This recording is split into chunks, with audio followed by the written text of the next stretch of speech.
네, 안녕하세요. 세비입니다. 지난 시간에 저희가 리츠에 대해서 배웠는데요. 그때 잠깐 인프라 펀드에 대한 얘기가 나왔거든요. 맥커리 인프라 그것도 리츠. 아니에요. 그거는 인프라 다른데 성격은 많이 비슷하죠. 제가 듣기로는 이 인프라 펀드도 부동산과 관련된 곳에 투자를 하는 거다라고 들었는데, 그래서 이게 어떻게 리츠와 다른 건지 오늘 자세히 알려주신다고 합니다. 부사장님 안녕하세요. 네, 안녕하세요. 리츠에 대해서 복습까지 철저히 하신 것 같아요. 티가 팍팍 납니다. 영상 보면서 네. 복습했죠.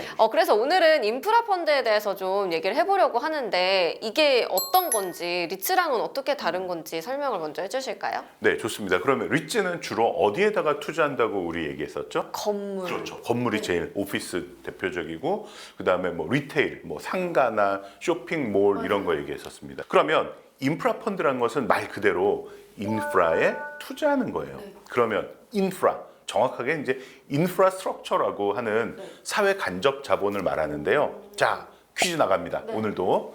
사회 간접 자본에는 어떤 것들이 있을까요? 예를 3개 들어보시죠. 세 개예요? 네네네. 지난 시간에 도로 도로 맞습니다. 얘기를 해주셨고요. 네. 도로만 얘기해 주셨잖아요. 차가 다니는 게 도로니까 열차가 다니는 그런 철도 이런 것도 포함이 되고요. 또 길을 뚫다 보니까 산이 나왔어요. 터널. 그렇죠. 터널도 있고요. 배로 가는 그런 터미널 같은 이제 항만, 항구 뭐 이런 것도 있고요.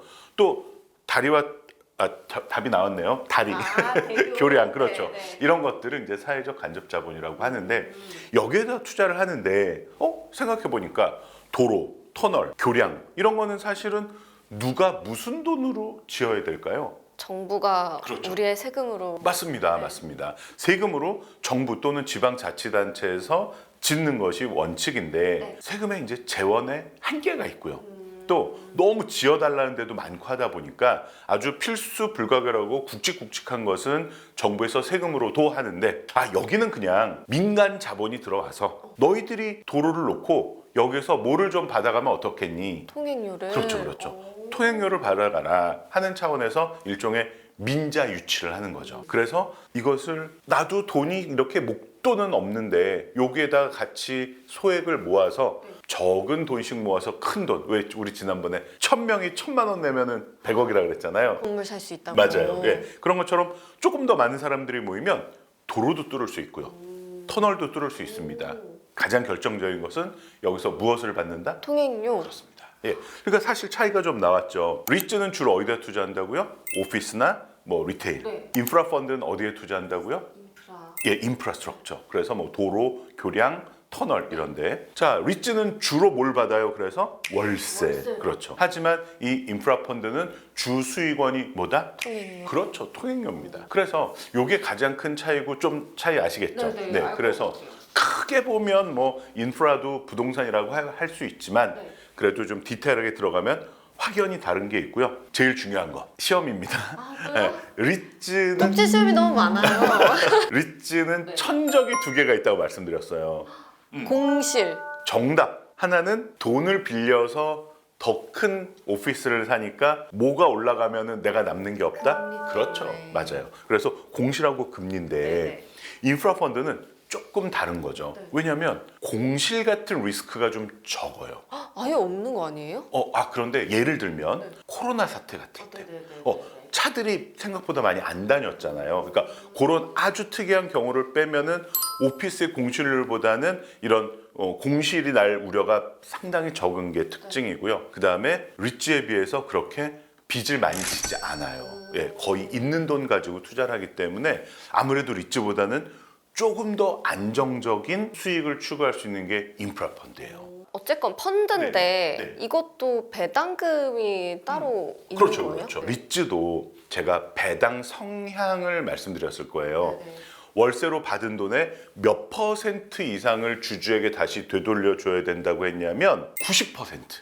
그러니까 월세 받은 거 거의 다 주주 줘라. 그러네요. 맞아요. 그렇죠. 그래서 대표적인 배당주로서 리츠가 역할을 한다라고 했는데 이 인프라 펀드도 마찬가지예요. 통행료로 등등으로 거둔 돈의 90% 이상을 다시 투자자에게 되돌려줘야 되니까 여기도 배당 수익이 아주 괜찮고 배당 투자자한테도 아주 매력적인 주식이 바로 이 인프라 펀드 주식입니다. 예. 그럼 그거는 네. 이제 리츠랑 같은 거네요. 그렇죠, 그렇죠. 예. 근데 뉴스 보면 아까 그 민자 유치 얘기하셨는데 민자도로 같은 곳이 좀 적자가 나는 곳이 있다고 하더라고요. 그래서 명절 때 보면은 또 통행료 무료로 막 열어놓잖아요. 이런 것도 인프라 펀드 수익률에 영향을 줄까요? 아무래도 줄 수밖에 없겠죠. 그런데 여기에 굉장히 중요한 제도가 하나 있어요. 사실 우리나라 인프라 펀드가 네. 현재 딱 하나밖에 없어요. 그래요? 네, 이름이 맥쿼리 인프라라는 건데, 예, 맥쿼리는 사실은 호주 회사예요. 근데 뭐 호주 땅에다 하는 건 아니고 이 맥쿼리라는 회사가 우리나라에 와서 돈을 좀 모아서 우리나라에 여러 인프라에 투자를 해서 통행료를 받는데 현재는 한 20군데에다 투자하고 있어요. 그래서 뭐 예를 들면 인천국제공항고속도로 아시죠? 그렇죠? 그다음에 서울 춘천 고속도로, 뭐 용인 서울간 고속도로 등등등해서 20군데 투자하고 있는데 아까 말씀하신 것처럼 당연히 통행료가 줄어들면 수익이 줄어들고 주가도 좀 빠지겠죠. 그런데 이제부터 이게 핵심 포인트예요. 잘 들으세요. 이 인프라 펀드에서 인프라 공사를 발주하는 정부나 지방자치단체한테 처음에 이런 요구를 하는 거예요. 뭐냐면 야, 우리가 몇백억, 몇천억을 들여서 여기에 예를 들면 터널을 뚫으면 사람들이 많이 다녀야 우리가 그래도 수익이 좀 날 텐데 만약에 여기 사람들 안 다니면 어떡하지? 우린 큰 걱정이야. 그래서 무서워서 못 하겠어. 그러면 정부에서는 뭐 예를 들면 우리가 전문가들한테 소위 말하는 수요 예측. 만약에 여기 터널을 뚫고 통행료가 이 정도면 얼만큼 다닐까? 이걸 한번 조사를 시켜요. 용역을 줘서. 그랬더니 예를 들면 한 7% 정도 수익이 날 정도로 많이 다닐 것 같아 라고 조사를 해왔다. 그러니까 걱정하지 말고 뚫어라 이렇게 할 수 있잖아요. 근데도 아니야, 난 그거 못 믿겠어. 혹시 앓는 소리를 해야 돼요. 그렇죠? 난 무서워서 못 하겠어. 그러니까 정부나 지방자치단체에서 좀 보증을 좀 서봐. 이걸 요구하는 거예요. 그러니까 예를 들면 7% 정도 수익이 나올 걸로 예상된다고 했잖아요. 그러면 6%도 안 나오면 뭐 좀 적어질 수도 있으니까 6%도 안 나오면 정부에서 메꿔달라 이거예요. 그 대신 생각보다 사람들이 많이 다닐 수도 있죠. 그래서 한 8% 넘게 수익이 났다. 그럼 우리가 토해낼게. 그래서 특히 이제 초반부에는 원래 사람들이 다니던 길이 있잖아요. 그런데 여기에다가 뻥 뚫리는 인프라를 놨단 말이에요. 그러면 놓는 날부터 또는 놓는 달부터 사람들이 새 인프라를 사용을 하느냐? 그러진 않아요. 초반에는 저게 새 길이 뚫렸네. 그래도 나는 맨날 가던 길 가야지 하면서 간단 말이에요. 그런데 차가 막히고 막 이런 날 저기 한번 가볼까? 돈은 좀 내겠지만 하고 딱 가보니까 뻥뻥 뚫리고 너무 좋아요. 그러면 그때부터 다닌단 말이에요. 그래서 보통 초기에 예상보다 적은 통행료 수입이 나올 우려가 있어서 요걸 좀 메꿔달라라고 하는 게 바로 영어 나옵니다. Minimum Revenue Guarantee라는 거예요. 그러니까 미니멈이니까 최소, revenue니까 수입을 guarantee 보증해달라. 그래서 최소 수입 보장 또는 뭐 최소 수입 보증 제도라고 하는데 뭐 모든 인프라에 다 이거를 계약을 체결한 건 아니고요. 대략 한 절반 정도의 인프라에는 정부 또는 지방자치단체한테 요거를 이제 협약을 맺어놨어요. 그래서 요걸 진짜 많이 메꿔줬나? 라는 데이터가 얼마 전에 나온 자료가 있는데 한번 같이 보시겠어요? 자, 보면 아니나 다를까 제일 많은 그 국가 보조금이 들어간 게 코로나 때 사람들이 해외를 못 나가니까 또 해외에서도 못 들어가니까 어디가 제일 힘들었겠어요? 그렇죠. 그래서 인천국제공항 고속도로 여기에 사실 적자가 많이 났을 거예요. 그래서 표를 보시면요. 2002년부터 2023년이니까 거의 24년 동안 그 인천공항 고속도로에 메꿔준 그 MRG 지원금이 무려 1조 6천억 원이 넘어요. 그러니까 이거를 뭐 우리 세금 내는 사람 차원에서 보면은 야, 내 세금 1조 6천억이 거기 들어가서 하고 좀 속상할 수도 있겠지만 만약에 맥쿼리 인프라 투자한 사람 입장에서는 그렇죠. 다행인 거죠. 너무 다행인 거죠. 그렇죠? 그래서 뭐 인천공항 고속도로라든지 대구 부산 고속도로, 천안 논산 고속도로 등등의 뭐 여러 가지 이유로 예상보다 적은 통행량 때문에 통행료 수입이 줄었다면 이것을 정부에서 일부 메꿔주는 제도가 있어서 투자자 입장에서는 어때요? 좋죠. 안심이 네, 되죠. 네. 예, 요게 또 리츠랑 다른 점이죠. 근데 이거를 지원을 해준다, 네네네. 이 최소 수입 보장을 해주는 곳이 절반 정도만 된다고 하셨는데 네네. 그러면은 그 기준은 뭐예요? 좀 굵직굵직한 데만.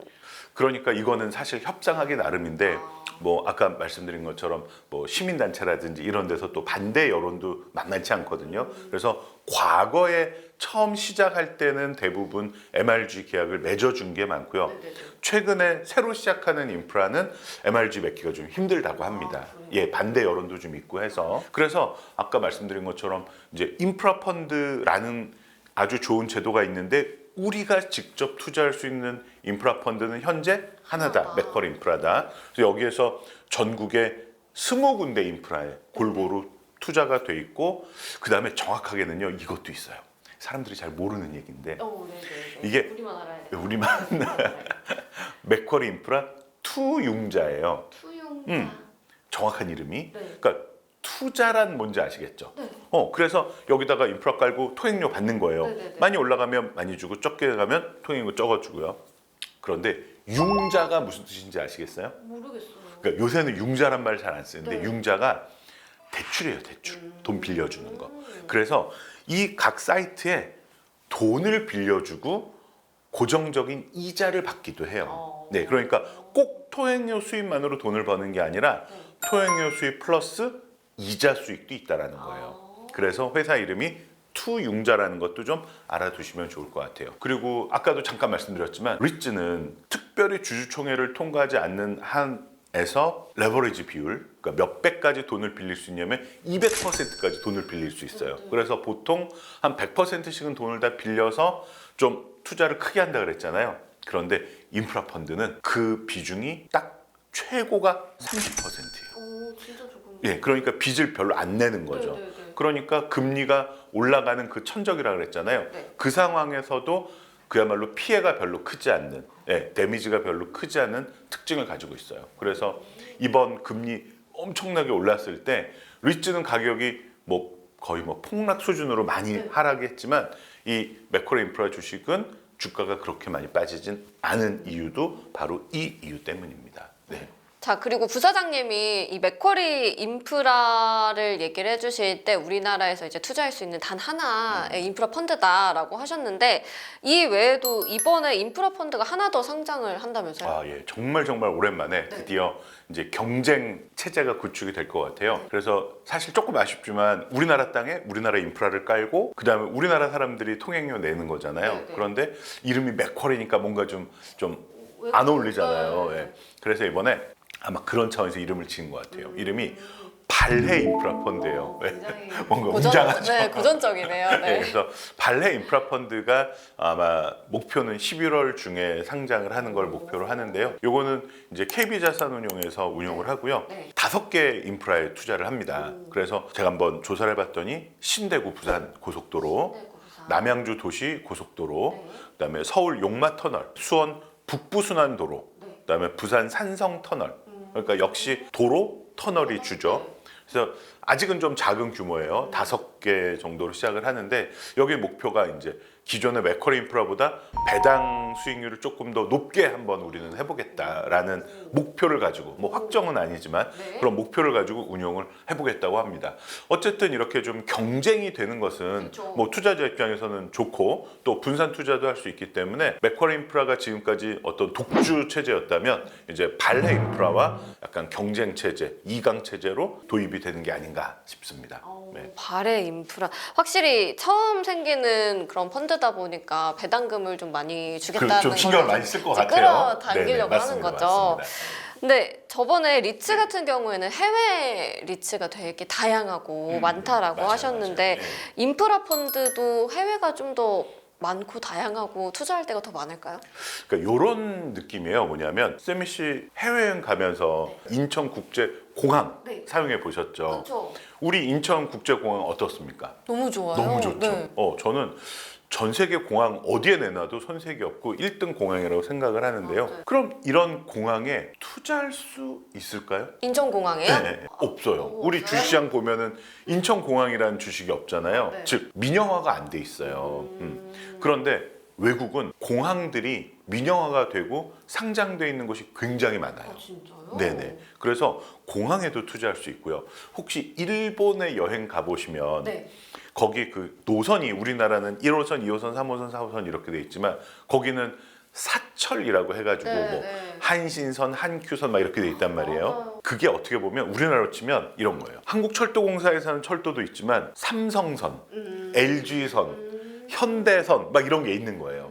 그래서 이제 사기업에서 철도를 놓고 철도를 운행을 한단 말이에요. 그러면은 인프라 펀드에서 그런 사철에도, 그러니까 민간 철도에도 투자를 할 수 있고, 그러니까 우리나라에 좀 없는, 또 우리나라는 왜 약간 어떻게 보면 섬나라 같은 형식이잖아요. 네, 네. 그래서 뭐 송유관이나 가스관이나 또는 뭐 수도관이나 이런 거에 대한 투자가 좀 그렇게 활발하진 않은데 유럽이나 미국이나 이런 데는 그런 거에 대한 투자가 가능하기 때문에 조금 성격이 좀 다양화돼 있다. 우리나라는 아까도 보셨지만 도로, 터널이 거의 다잖아요. 네. 근데 조금 더 다양한 투자를 할 수 있다는 게 해외 인프라 펀드의 좀 장점인 것 같아요. 네. 그러면 이런 해외 인프라 펀드에도 우리가 투자를 할 수 있나요? 그렇죠, 그렇죠. 예. 그래서 조금 두 가지는 좀 구분을 해드릴게요. 인프라 펀드, 우리가 지금까지 생각한 맥쿼리 인프라, 바레 인프라, 또 방금 얘기한 제가 추천한 해외 인프라 펀드 같은 것은 네. 정말 인프라스트럭처를 깔고 거기서 뭘 받는 거라고요? 통행료. 네. 그렇죠.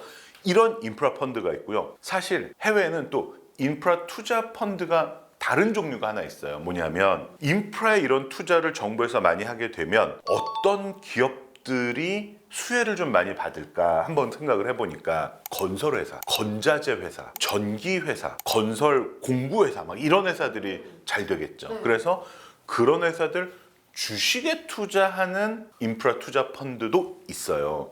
그래서 조금 성격이 좀 다르죠. 네네. 우리가 말하는 그 인프라 펀드는 주 수입원이 뭐다? 통행료. 통행료. 그렇죠. 특히 요거 좀 딴 얘기인데 네. 우리나라가 이 인프라 투자해서 좋은 점이 무슨 시스템에 영향이 크냐면 스테미 씨도 운전하시죠. 네. 이렇게 유료도는 딱 지나갈 때 돈 이렇게 내요. 띵동하고 빠져나가요. 하이패스. 그렇죠. 하이패스 시스템 우리나라 너무 잘 돼 있어가지고 네. 소위 말하는 이 징수율이라는 게 네.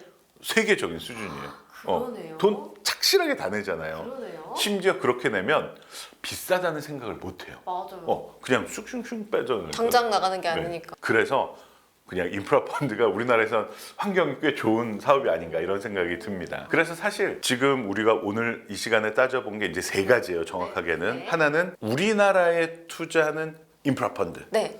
맥쿼리 인프라, 바레 인프라 살펴봤고요. 그다음에 해외에서 인프라에 투자하는 해외 인프라 펀드. 요거는 좀 특이하게 뭐 철도도 있고 공항도 있고 이렇다고 했어요. 네. 그다음에 세 번째는 인프라에 투자하면 혜택을 받는 회사들의 주식에 투자하는 펀드. 뭐 대표적인 ETF 하나 제가 말씀드리면 PAVE. PAVE. 예, 요게 페이브라는 게 뭐냐면 도로 포장 뭐 요런 이름으로 예쁘게 이제 재밌게 지은 네, 거예요. 네. 그래서 페이브 ETF가 투자하는 주식들을 보면 다 뭐 아까 말씀드린 건설사, 트럭 회사, 뭐 건자재 회사 뭐 요런 회사들이에요. 네, 네. 그래서 그런 회사들의 주가에 투자하는 것도 있다. 그래서 오늘은 짧은 시간이지만 세 가지를 우리가 좀 다뤄본 거예요. 그러네요. 네.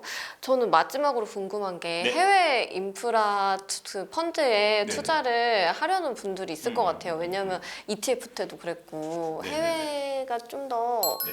좋다는 식으로 또 부사장님이 얘기를 하셨으니까 네, 네, 네. 여기 이 인프라 펀드에서도 네. 국내보다는 해외가 좀 더 좋을까요? 근데 저는 어떻게 생각하냐면 사실 국내와 해외 인프라 펀드는 그래도 분산 투자가 꽤 잘 돼 있는 편이기 때문에 그 리츠만큼 확실히 차이가 나진 않는 것 같아요. 예. 그런데 아까 말씀드렸던 것처럼 이제 코로나 같은 네. 아니면 뭐 전쟁 같은 이런 우발적인 상황이 발생하는 것이 우리나라가 발생할지 해외가 발생할지 모르지만 그래도 우리나라 안에서 분산 투자하는 그 범위와 전 세계적으로 분산하는 범위는 어디가 좀 더 충분히 분산이 되겠어요? 해외가 해외 그렇죠. 네. 그래서 좀 안정적인 것을 좀 더 추구하고 싶다면 해외 글로벌 인프라 펀드에 네. 투자하는 게 조금 더 안심이 되지 않을까 싶습니다. 네, 알겠습니다. 자, 이제 마지막으로 인프라 펀드에 나도 한번 투자를 해봐야지라고 생각하는 분들이 있을 것 같은데 그분들한테 뭐 주의할 점이나 당부하실 말씀이 있을까요? 네, 제가 한 5가지 정도가 머릿속에 떠오르는데요. 네. 먼저 첫 번째는 우리 얘기한 것처럼 어느 도로, 어느 터널인지 꼭 확인을 해봐야 되겠죠. 네, 물론 많이 분산이 돼 있지만 네. 내가 잘 아는 뭐 저 같은 경우에 우리 부모님 댁에 갈 때 맨날 사용하는 용인서울 고속도로 여기 사람 많아, 돈 잘 나올 것 같아. 네. 뭐 인천국제공항고속도로 알지? 뭐 이렇게 어느 인프라에 투자하고 있는지 한번 확인해 보실 필요가 있고요. 두 번째는 아까 그 특혜 같은 제도 있었잖아요. MRG, 미니멈 레버뉴 개런티, 최소 수입 보장이 어느 정도 적용이 되고 있는지 이런 것도 한번 확인해 보면 좋을 것 같고요. 네. 세 번째는 사실 뭐니 해도 나한테 돌아오는 배당 수익률이 중요하잖아요. 그래서 이제 주가하고 배당 수익률이 과거 그래도 한 3년 정도는 보시고 특히 코로나 시절에 어떤 모습을 보였는지 한번 확인해 보면 이런 위기에 얼만큼 잘 대응하는 펀드인지 체크해 보실 수 있을 것 같아요. 그리고 네 번째는 아까 뭐 레버리지 30%가 맥시멈이라고 했지만 해외 같은 경우는 좀 높을 수 있거든요. 그래서 얘네가 빚을 많이 지고 있는지 그러면은 금리가 낮을 땐 굉장히 좋지만 금리가 올라가면 힘들어지지 않을까 이것도 체크해 보시면 좋고요. 마지막으로는 이게 어차피 주식 형태로 우리가 투자하다 보니 거래량이 내가 사고 싶을 때 사고 팔고 싶을 때 팔 수 있어야 되는데 거래가 너무 없으면 이게 좀 힘든 거예요. 다행히 우리가 지금 거래할 수 있는 매크로 인프라는 충분한 거래량이 있어서 괜찮고요. 앞으로 이제 새로 상장되는 발해 인프라 같은 경우에도 거래량이 어떻게 되는지를 한번 체크해 볼 필요는 있을 것 같습니다. 네, 알겠습니다. 진짜 도움이 많이 될 것 같습니다. 감사합니다. 네. 자, 금리 인하 시기에 주목할 만한 투자처. 지난 시간에 리츠에 이어서 오늘은 인프라 펀드에 대해서 알아봤습니다. 리스크는 낮고 배당률이 높아서 안정적인 수익이 확보된다고 하니까요. 관심 가져보시면 좋을 것 같고요. 투자는 항상 신중하게 하시길 바라겠습니다. 저희는 다음 시간에 또 찾아올게요. 안녕!